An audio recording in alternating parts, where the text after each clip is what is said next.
Jehovah's Witnesses. Why don't you accept blood transfusions?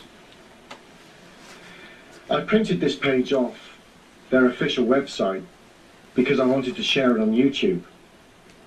Under their subheading, Common Misconceptions, they have listed a number of what they would consider to be myths surrounding their religion and what the true facts really are.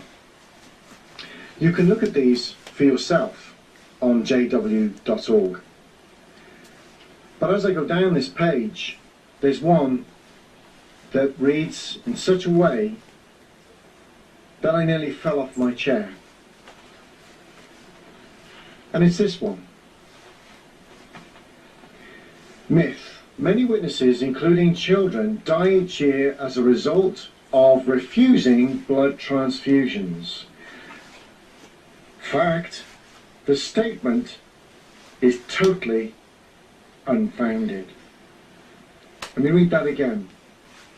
Many witnesses, including children, die each year as a result of refusing blood transfusions. Fact.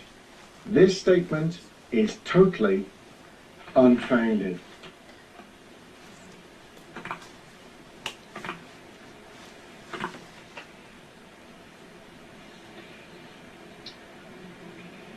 Do you remember this magazine, The Awake of 1994, 20 years ago?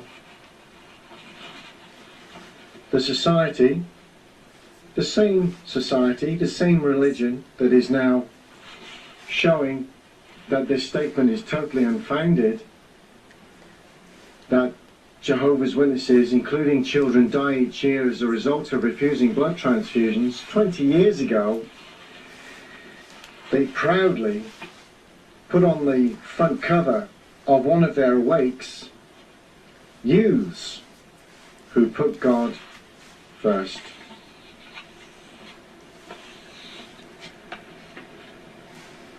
Who could forget this beautiful smiling sister, a young lady who is no longer with us? And here she is, photographed, proudly presented on the Awake magazine. Youths who put God first. And it simply says, in former times, thousands of youths died for putting God first.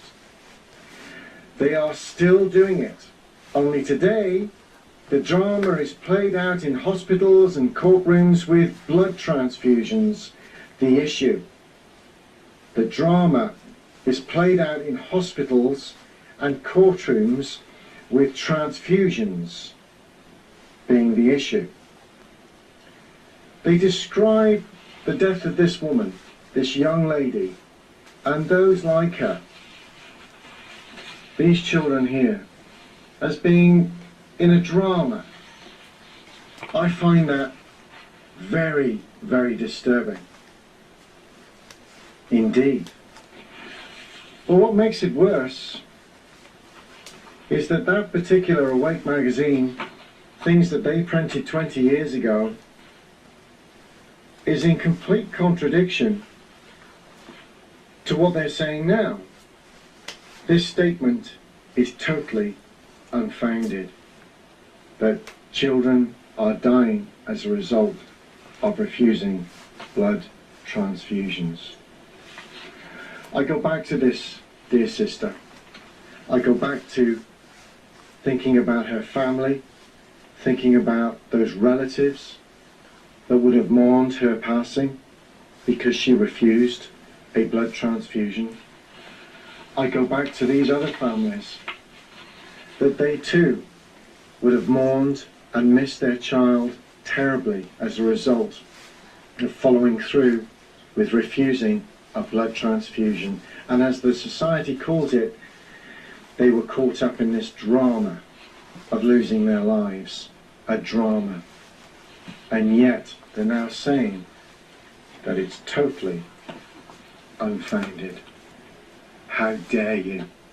How dare you disrespect the families, the relatives of all of those thousands, if not hundreds of thousands of people that have lost their lives through the years because of refusing a blood transfusion, and now you're saying this is completely unfounded?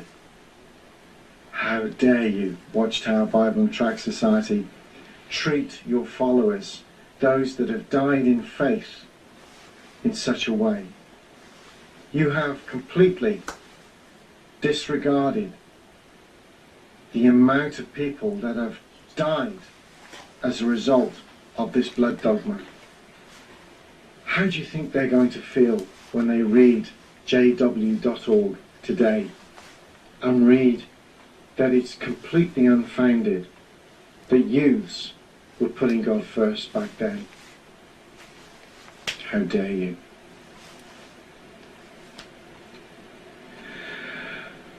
I'm not sure what else to say on this subject, apart from the fact that there are many, many Jehovah's Witnesses dying every year as a result of refusing a blood transfusion, even though they will not even be disfellowshipped anymore since the year 2000, something the elders fail to tell the publishers.